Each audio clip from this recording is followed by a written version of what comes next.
embattled Congressman Matt Gaetz. Matt Gaetz was one of the very few members in the entire Congress who bothered to stand up against permanent Washington on behalf of his constituents. Matt Gaetz right now, he's a problem for the Democratic Party, and he can cause a lot of hiccups in passing of laws. So we're going to keep running those stories to keep hurting him. If you stand for the flag and kneel in prayer, if you want to build America up and not burn her to the ground, then welcome, my fellow patriots. You are in the right place. This is the movement for you. You ever watch this guy on television? It's like a machine, Matt Gaetz. I'm a canceled man in some corners of the internet. Many days I'm a marked man in Congress, a wanted man by the deep state. They aren't really coming for me. They're coming for you. I'm just in the way. Welcome back to Firebrand. We are live broadcasting out of room 2021 of the Rayburn House Office building here at the Capitol Complex in Washington, D.C. And Washington is embroiled in scandal today. I've got the latest news from the George Santos indictment, the George Santos press conference. There was a big reveal about the various financial webs that tied the Biden family to corrupt enterprises overseas. Jamie Comer gave a briefing on that. I'll have the latest from Chairman Comer in the House Oversight Committee. We also had a major scandal out of the CIA break, and that's where I would like to begin our discussion right now. The CIA, for quite some time, has been all about controlling the shape of leader selection abroad, right? They have been involved in coups abroad. They have been involved in election interference abroad. And sadly, those capabilities have been brought home to our country. The House Judiciary Committee, led by Chairman Jim Jordan, upon which I serve, released a report just today that laid out the problems with what the CIA was doing and the nature of their election interference in the 2020 campaign. That's right. I am explicitly asserting, as this report does, that the CIA was involved in interfering in the 2020 election. Here's how we know that to be the case. 1 in 6 of the people who voted for Joe Biden said they would have not done so if they were aware of the corruption erupting out of Hunter Biden's laptop. But you see, the American people didn't get that information in time for the election. Why? Well, because 51 senior national security folks, people who had retired from some of the top positions in the FBI, CIA, Department of Homeland Security, NSA, these 51 people signed a letter saying that the Hunter Biden laptop was Russian disinformation. And that letter was then used by big tech and big media to censor the reporting from the New York Post that laid out those foreign contacts and those foreign connections. And so you might ask yourself, why did 51 people put their reputation on the line, their name on the line, their security clearance on the line to sign that which we know today to be false? And the conclusion in this report is that they were prodded and triggered to do so by the current Secretary of State, Tony Blinken, who at the time was a senior Biden campaign official. And then they were coerced in at least one circumstance by folks who were at that time working for the CIA. The CIA was working to coerce people to sign a letter that then government and media and tech would all use to try to stop the American people from seeing something that undeniably would have been dispositive on this election had it impacted the perspective of 1 in every 6 voters. Now, how did that coercion occur? When someone in one of these senior intelligence organizations wants to, following their employment, write a book or a manuscript, they have to get approval of the agency where they worked. They have to get approval to see that no national security information is being released, that it is an appropriate disclosure. And these approvals are typically given so long as there's not a release of information that might be classified, sensitive, or otherwise protected. Well, one of the 51 people told the House Judiciary Committee that he was only going to get his book approved by the CIA if he signed the Hunter Biden letter.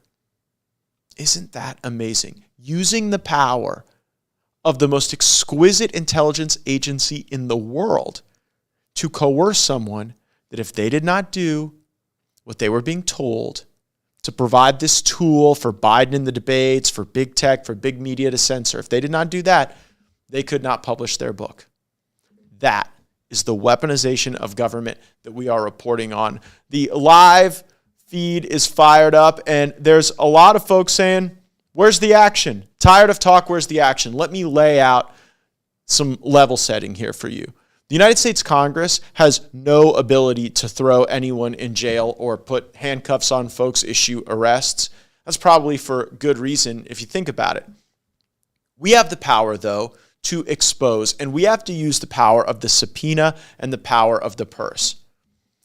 I believe that what we are learning about a weaponized government ought to be the principal driver of how we think about every budgetary fight, every authorization to spend every nickel, even the debt limit.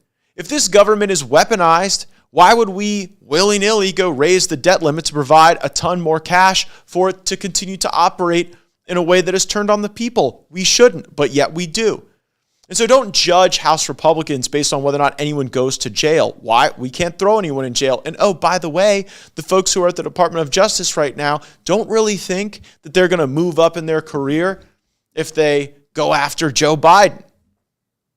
So when the appropriations process comes, when the budget is before us, we ought to use the tools that I fought so hard for during the speaker contest, defunding the salaries of these bureaucrats, deep vertical cuts into these agencies, strip them of their authorities and their cash and the veneer that they use to lie. That is the action that we ought to perform in the House of Representatives in divided government. And no, it probably doesn't give these people the ultimate accountability that they deserve, but it sets us on the correct trajectory to save the country and our future and our values. And I care about that even more than I care about any bloodlust or vengeance against any particular individual. I want to set it right, because if we do not, these corrupt cultures will continue to remanifest throughout the national security apparatus and the enterprise of government entirely. So there was the other major news today on the debt limit. I want to get to that. President Biden had a press conference where he discussed his desire to have unchecked, continuous spending with no downward pressure, no limitation on the growth of this government and all that it is doing to borrow against the future of our fellow Americans. Take a listen to President Biden. So let me tell you a story about what's going on. There's a very extreme wing of the Republican Party, and the House of Representatives refer to themselves now. I've been calling them this for a while, but now they refer to themselves as the MAGA Republicans. And they've taken control of the House. They've taken control. They have a speaker who has his job because he yielded to the, quote, MAGA element of the party. And they're doing the best, to the best of my knowledge, what no other political party has done in the nation's history. They're literally, not figuratively, holding the economy hostage by threatening to default on our nation's debt that we've already incurred over the last couple hundred years, unless we give in to their threats and demands as to what they think we should be doing with regard to the budget. This would be incredibly damaging. So let's fact check a few of those claims. First of all, Joe Biden is not the first person who started calling me and others MAGA Republicans. We were MAGA Republicans before Joe Biden. I think we give President Trump credit for that, and credit he is most certainly due. Second, he says that McCarthy was only able to assume the speakership because of concessions that he made to us, the MAGA Republicans. And on that, Joe Biden gets a ding, ding, ding, totally true, accurate rating on that judgment. But it's good for the country. It's not bad for the country that McCarthy had to make concessions on spending in order to secure the speakership. And those very concessions that McCarthy had to make to folks like Chip Roy and Dan Bishop and Scott Perry, good friends of mine, great conservatives, folks who've joined us on Firebrand, those concessions are reflected in the House Freedom Caucus debt limit architecture that the House passed.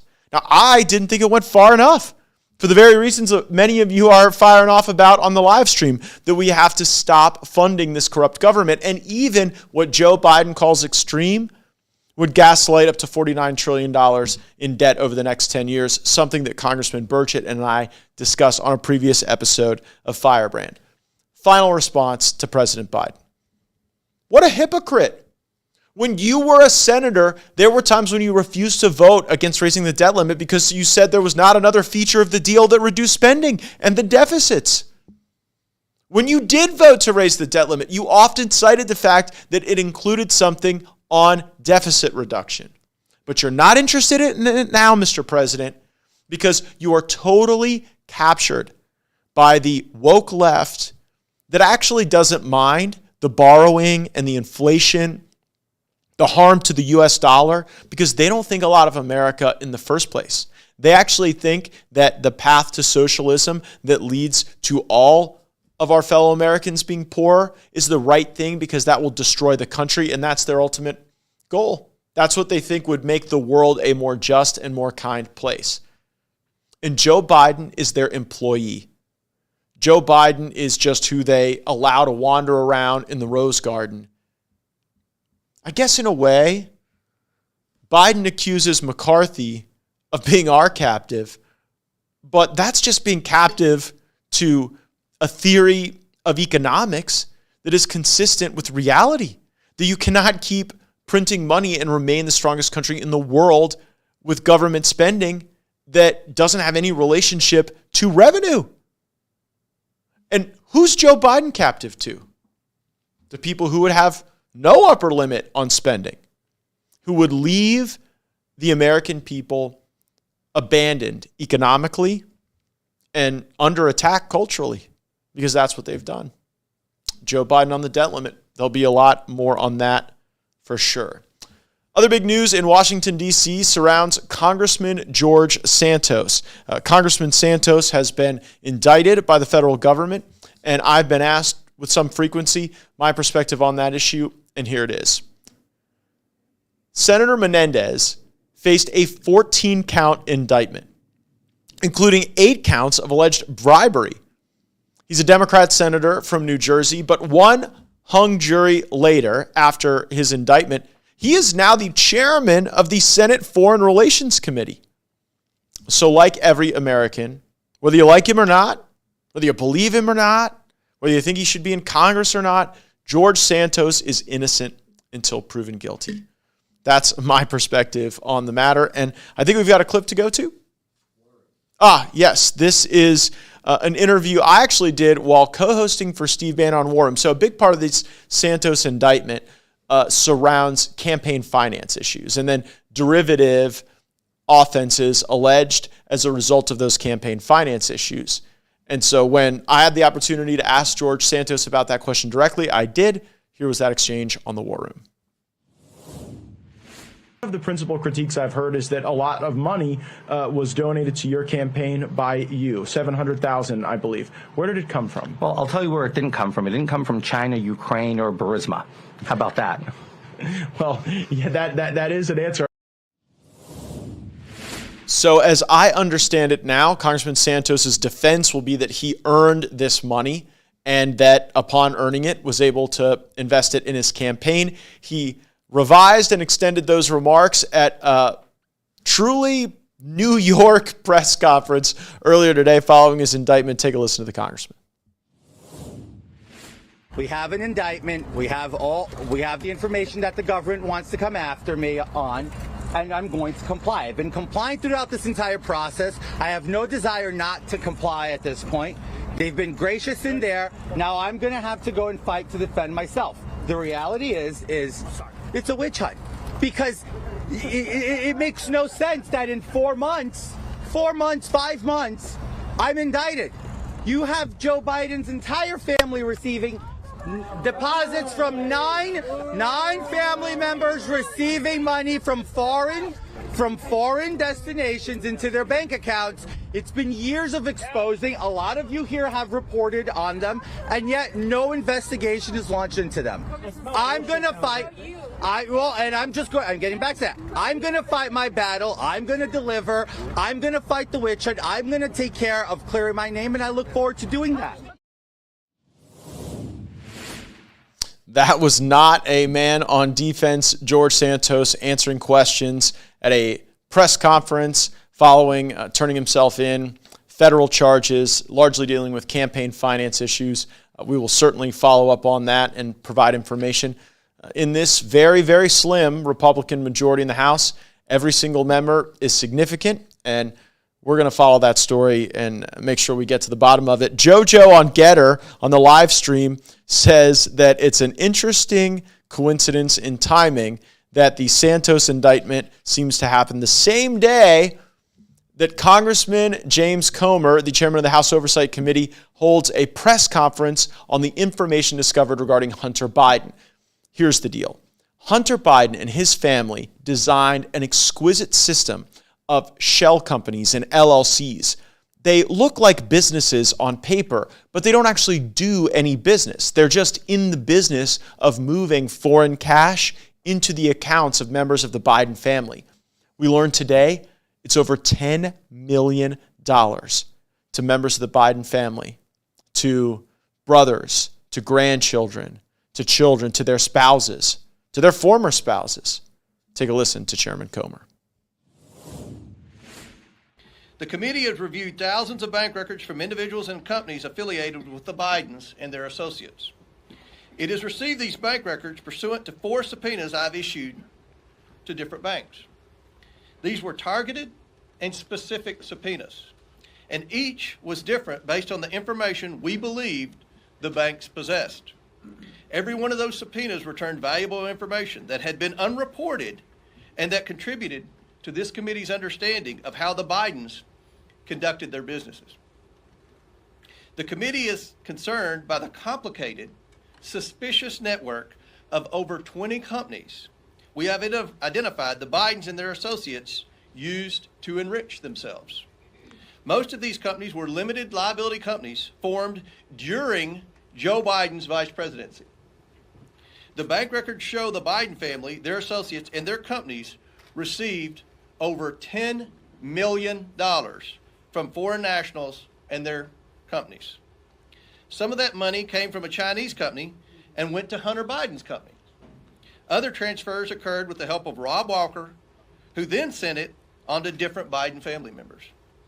This is not how lawful businesses operate.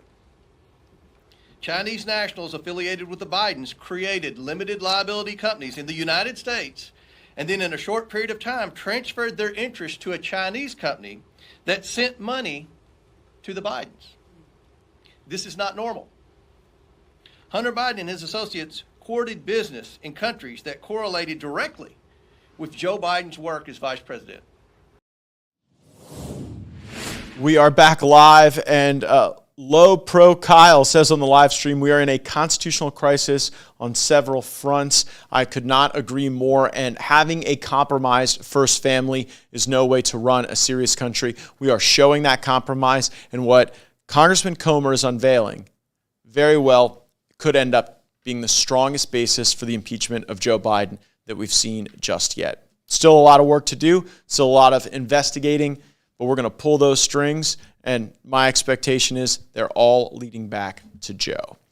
We are in Police Week currently, and you would think that would be a bipartisan moment for Republicans and Democrats on the House Judiciary Committee to come together and celebrate police. Congressman Troy Nehls is the first of my colleagues that you're about to see in the House Judiciary Committee introduce what I thought would be a pretty non-controversial resolution, a resolution that would simply honor our police, honor Police Week, say that we appreciate them, the sacrifice that they make as first responders. And then you're going to hear a bunch of Democrats work themselves into an absolute lather over the defund the police movement. Whether they're for it, whether they're against it, whether they've previously been for it, whether they're for it, but it doesn't really mean defund the police. You're going to love it. I could not resist when my colleague Mike Johnson pointed out that a very prominent Democrat has been leading the fight to defund the police, and she has a prominent role as a House Judiciary Committee member. Take a listen. Today, I offer my support of the resolution recognizing National Police Week. My colleagues and I are committed to recognizing the valor, dignity, and integrity of police officers across the nation and express our sincere support for those who defend our communities against criminals and lawlessness. The far left has pushed for defunding the police for far too long. Ironically, the same folks that have advocated for and voted to slash the police budgets have armed security surrounding them daily.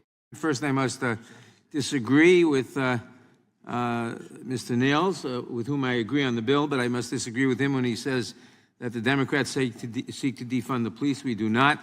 My Republican colleagues are using Police Week to promote cheap talking points and largely meaningless legislation designed to distract and divide communities, not make them safer.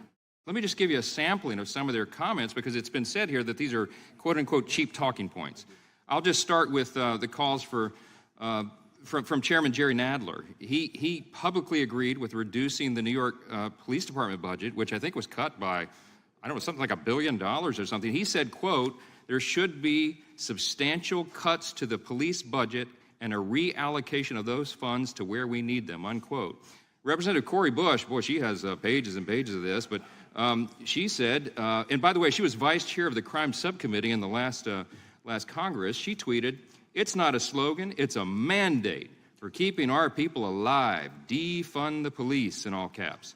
Then she said that defunding the police is not the problem, that's the solution, and we have to do that to invest in our communities. I'll keep going because I got some more time. AOC, Congressman... Will the gentleman yield? I'm happy to yield. The gentleman just reflected that the person that House Democrats chose to chair the crime subcommittee... You heard that right. ...said that it was a mandate to defund the police. And now, on Police Week, when the majority is seeking to simply pass a resolution honoring the police, we are being accused of taking cheap shots at Democrats when not any Democrat, literally the person they put in charge of the crime sub, is that what I'm to understand? That is, indeed. I did indeed say that we should defund the police. Well, what I meant was, and what was done, was that we should reallocate some of the resources to mental health. When you're at risk of a robbery or a battery or a stabbing, you don't need a therapist. You need a cop, the very cops that these Democrats can't quite figure out whether or not they're willing to support or not. It was quite a day. Brucifer85 on Instagram says, "I should shave my head." I am not doing that, because then who would have the best hair in Congress? And Neff2020 says, "What does the future hold?" And it may very well be with these things that we're talking about, with a compromised first family, with a border that's open that many of you are deeply concerned about for good reason, with a weaponized government, with debt that is out of control, a dollar that is spiraling, that it may get worse before it gets better. But I know one thing, it can turn around quickly. I was a young man coming out of law school looking for professional opportunities when Barack Obama was president. And there was such a sense of national demise. It wasn't the national malaise of the Carter years. We were in a state of demise under Obama. And I saw how quickly an energetic executive, a great leader like President Trump, could turn it around. And we did turn it around. President Trump built a roaring economy in this country, one that lifted up the people who liked him and the people who didn't. That is what the future could hold. We just have to ensure that the right policies are enacted, because we don't have to reinvent the wheel. We know how it was done, and I believe we can do it again. Thanks so much, everyone, for joining us this evening on Firebrand. As you see, it's different times in the day based on our vote schedule and committee hearings, when I'm able to give you the direct update right as it's happening from the United States Congress. If you enjoy learning that information, please make sure you're subscribed with your notifications turned on. And do me a favor, if you're listening on a podcast, give me that 5-star rating. Help us get to 5,000 reviews Much appreciated. Join us again soon. Roll the credits.